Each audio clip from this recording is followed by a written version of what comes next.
The Indian express का article है और कह रहा है व्हाट इज पेशा एक्ट। पेशा कानून क्या है, what is PESA act and politics behind its implementation in Chhattisgarh. तो यहाँ पर हमको बहुत कुछ सीखने को मिलेगा। हमको पंचायती राज सीखने को मिलेगा। हमको जो शेड्यूल्ड ट्राइब्स हैं उनके संदर्भ में जो पंचायती राज का विस्तार हुआ है, बहुत सारी चीज़ें इसमें सीखने को मिलेंगी। तो जो न्यूज़ कह रही है बहुत अच्छी न्यूज़ है। क्यों? क्योंकि यहाँ पर आपको बहुत सारे बेसिक्स आपके इंडियन कॉन्स्टिट्यूशन एंड पॉलिटी से रिलेटेड कवर हो जाएंगे। तो चलिए इस पर बात करेंगे कि न्यूज़ क्या है। उसके पहले बस आप ये जान लीजिए कि अभी ये करंट में क्यों है, क्योंकि छत्तीसगढ़ की सरकार पेशा एक्ट का विस्तार करना चाह रही है छत्तीसगढ़ में जो भी ट्राइबल ग्रुप्स हैं उनके ऊपर या उनके क्षेत्रों में। तो इसीलिए थोड़ा करंट न्यूज़ में बना। तो चलिए बिना वक्त गवाए समझते हैं कि ये पेशा एक्ट है क्या और भारत में ये क्यों लाया गया।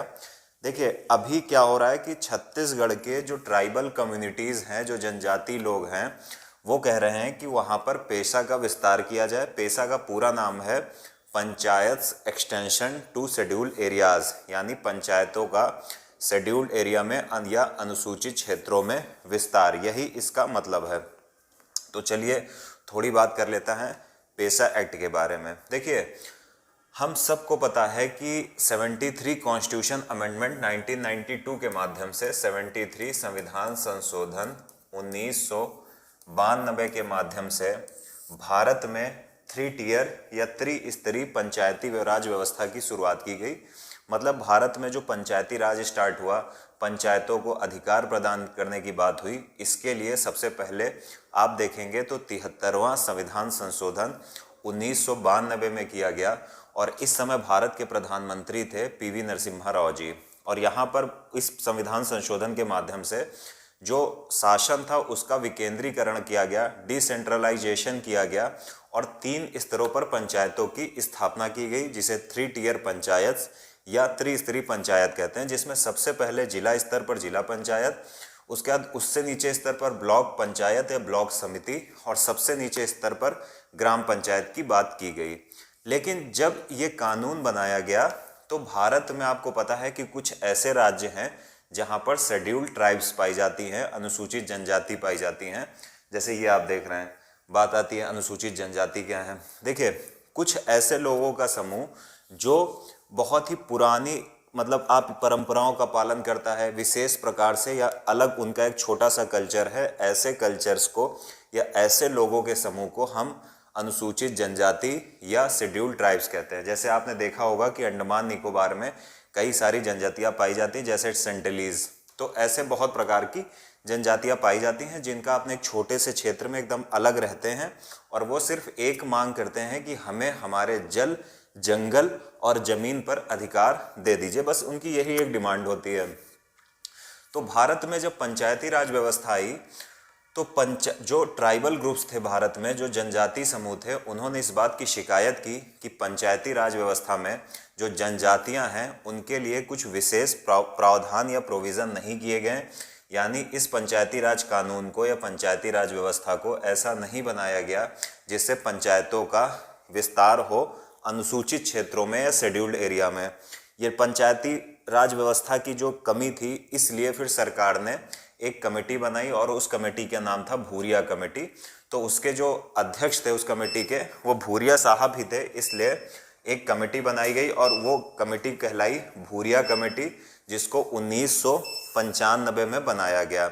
भूरिया कमेटी ने क्या सुझाया? भूरिया कमेटी ने अपनी रिकमेंडेशन में या सिफारिशों में ये बताया कि अनुसूचित क्षेत्रों में या शेड्यूल्ड एरियाज में या ऐसे क्षेत्र में जहाँ पर अनुसूचित जनजाति या शेड्यूल्ड ट्राइब्स रहती हैं, वहाँ पर पंचायतों का विस्तार किस प्रकार से किया जाए ताकि भारत की जो शेड्यूल्ड ट्राइब्स हैं उनको अधिक से अधिक स्वशासन या सेल्फ रूल प्रदान किया जाए।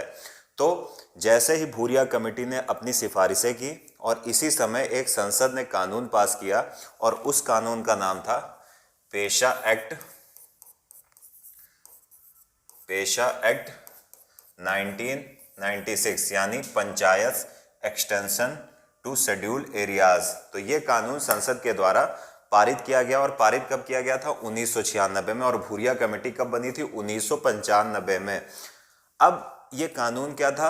दरअसल ये कानून एक केंद्रीय स्तर का कानून था, यानी भारत की संसद ने एक कानून बनाया और कहा कि जो राज्यों के पंचायती राज जो एक्ट्स हैं या कानून हैं उसमें संशोधन किया जाए और पंचायतों का विस्तार किया जाए या अनुसूचित क्षेत्रों में ग्राम सभाओं को पावर दी जाए। फिर सुनिए, केंद्र ने सेंट्रल लेवल पर एक कानून बनाया और उस कानून का नाम था पेशा एक्ट 1996। और यहाँ पर इस कानून के बाद केंद्र ने कहा कि राज्यों के जो पंचायती राज कानून हैं उसमें ये संशोधन करें और उसको पेशा एक्ट के अनुरूप बनाएं, ताकि जो उस राज्य में अनुसूचित क्षेत्र हैं, शेड्यूल्ड एरियाज हैं, वहाँ पर ग्राम सभाओं की स्थापना हो या ग्राम सभाएं जो हैं उनको अधिक से अधिक पावर प्रदान की जाए, वहाँ पर पंचायतों का विस्तार हो। तो उम्मीद है कि आप लोग समझ गए होंगे कि पेशा एक्ट का मुख्यतः विस्तार मतलब यही था कि पंचायतों का विस्तार किसके पास हो? अनुसूचित क्षेत्रों में या शेड्यूल्ड एरियाज में हो। अब बात आती है कि इस पेशा एक्ट का उद्देश्य क्या था।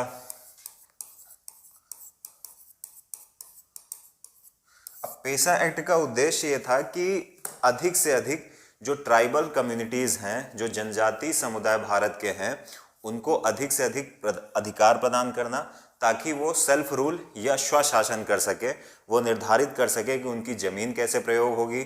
जो अनुसूचित क्षेत्रों में पड़ने वाली माइंस हैं या खाने हैं, वहाँ पर वो निर्धारित करें कि खान में खनन किसको प्रदान किया जाए, किसको दिया जाए खनन। साथ ही साथ जो भी रेवेन्यू कलेक्शन हो रहा है वो रेवेन्यू अनुसूचित जातियों के मतलब विकास में किस प्रकार से यूज़ किया जाए। साथ ही साथ अगर कोई भी खनन एक्टिविटीज़ या माइनिंग एक्टिविटीज़ कर रहा है तो ये भी बात हुई कि वहाँ पर अधिक से अधिक शेड्यूल्ड ट्राइब्स को रोजगार प्रदान किया जाए। तो बेसिकली इसका उद्देश्य यही था कि अनुसूचित क्षेत्रों में अनुसूचित जनजातियों को अधिक से अधिक अधिकार प्रदान करना। तो ये हो गया। अब बात आती है कि ये जो पेशा एक्ट के माध्यम से ग्राम सभाओं को शक्तिशाली बनाने की बात की गई थी, इसका मतलब क्या है या क्या इसका इंपॉर्टेंस है ग्राम सभाओं का। तो सबसे पहले हमको ये पता है कि ये एक्ट के माध्यम से ये कहा गया था कि राज्य जो है वो अनुसूचित क्षेत्रों में या शेड्यूल्ड एरियाज में ग्राम सभाओं को शक्तिशाली बनाए, ताकि ग्राम सभाएं अपने डेवलपमेंट प्लान बना सकें। तो आपको पता है कि पहली चीज़ तो ये समझ लीजिए कि ग्राम सभा क्या होता है। किसी भी ग्राम की निर्वाचक नामावली में जितने भी नाम दर्ज होते हैं उन सभी को सामूहिक रूप से ग्राम सभा कहते हैं। और ग्राम पंचायत क्या होता है? ग्राम सभा से, यानी बेसिकली ग्राम सभा आप किसको कह सकते हो? जो भी गांव है या दो से अधिक गांव का समूह है, उस गांव के ऐसे व्यक्ति जिनकी उम्र 18 या 18 से ऊपर है, अर्थात उनका नाम निर्वाचक नामावली में दर्ज है, वो वोट देने के लिए तैयार हैं, 18 वर्ष की आयु प्राप्त कर चुके हैं, उन सभी को मिला दोगे तो ग्राम सभा बनती है। ग्राम पंचायत क्या है? ग्राम पंचायत ग्राम सभा की निर्वाचित कार्यपालिका है, यानी ग्राम सभा में से कुछ सदस्य उस ग्राम सभा के प्रशासन के लिए चुनकर आते हैं और उन्हें ही हम कहते हैं ग्राम पंचायत। तो क्या कहा गया? कहा गया कि जो ग्राम सभाएं हैं ये पेशा एक्ट के माध्यम से उनको शक्तिशाली बनाया जाए, या इनका महत्व क्या है कि ग्राम सभाओं को शक्तिशाली बनाओ ताकि ग्राम सभाएं अपने क्षेत्र के डेवलपमेंट के लिए प्लान बनाएं। कैसे?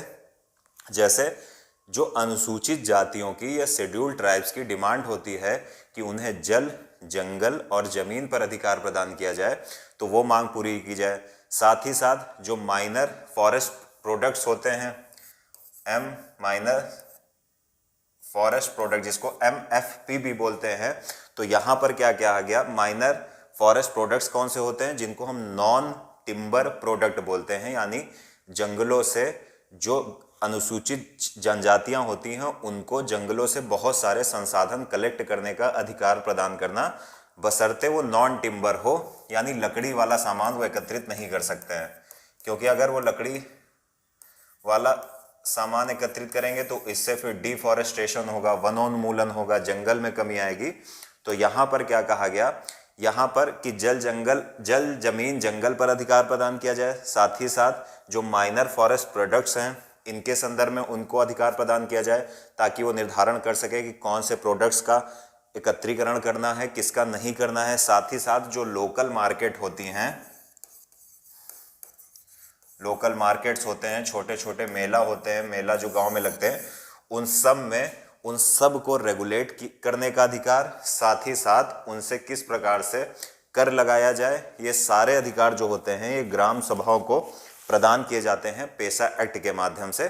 तो अब अगर इसको आसान शब्दों में समझें तो पेसा एक्ट के माध्यम से ग्राम सभाओं को पावर दी गई अनुसूचित क्षेत्रों की, शेड्यूल्ड ट्राइब्स एरियाज की, ताकि वो अनुसूचित जनजाति के जो लोग हैं उनके संदर्भ में ये निर्धारित करे कि शेड्यूल्ड ट्राइब्स कैसे अपने जल, जंगल और जमीन का प्रयोग करेंगे, साथ ही साथ वो माइनर फॉरेस्ट प्रोडक्ट्स का कैसे उपयोग करेंगे, साथ ही साथ लोकल मार्केट्स को कैसे रेगुलेट करेंगे। ये सारे अधिकार वहाँ के ग्राम सभाओं को दिए गए जो पेसा एक्ट के माध्यम से प्रदान किए गए। अब अगर आप न्यूज़ देखो, जो अभी करंट में न्यूज़ है, इसको समझने का प्रयास करिए अगर आप, तो कहा जा रहा है कि अभी छत्तीसगढ़ ऐसा 7वां राज्य है जो ऐसा करने वाला है, अपने राज्य में पेसा एक्ट का विस्तार करने वाला है या पेसा एक्ट से संबंधित रूल्स बनाने वाला है, कानून बनाने वाला है। जो अन्य राज्य हैं अगर हम उनमें बात करें तो अन्य राज्य में आपको मिलेगा हिमाचल प्रदेश, आंध्र प्रदेश, तेलंगाना, महाराष्ट्र, छत्तीसगढ़, 3, 4, 5 छत्तीसगढ़ हो गया, और 2 राज्य आपके और दिखाई देंगे जो आपको मिलेंगे इन क्षेत्रों में, जिसमें आपको, मुझे याद नहीं आ रहा अभी क्लियर, लेकिन याद रखिएगा कि छत्तीसगढ़ 7वां राज्य है जहां पर panchayat extension to schedule areas जो कानून है वो इम्प्लीमेंट होगा, यानी पंचायतों का विस्तार होगा। तो इस चीज को याद रखिएगा कि ये ऐसा राज्य है जहां पर पंचायतों का विस्तार होगा। शायद गुजरात और राजस्थान भी होंगे, गुजरात और राजस्थान कितने हो गए, 3, 4, 5, 6, 7, अब सही हो गया। हिमाचल प्रदेश, आंध्र प्रदेश, तेलंगाना, राजस्थान, गुजरात, महाराष्ट्र अभी पेशा से रिलेटेड व्यवस्था कर चुके हैं। छत्तीसगढ़ में अभी ये विवाद चल रहा है क्योंकि छत्तीसगढ़ की जो वर्तमान कांग्रेस गवर्नमेंट है उसने चुनाव में ये वादा किया था कि वो छत्तीसगढ़ में पेशा का विस्तार करेंगे ताकि जो अनुसूचित जनजाति क्षेत्र हैं, अनुसूचित क्षेत्र हैं, वहाँ की ग्राम सभाओं को अधिक से अधिक पावर मिले। तो उम्मीद है इस न्यूज़ को आप समझ पाए होंगे। बहुत ही इंपॉर्टेंट न्यूज़ है, पंचायती राज रिलेटेड न्यूज़ है, तो याद रखिएगा।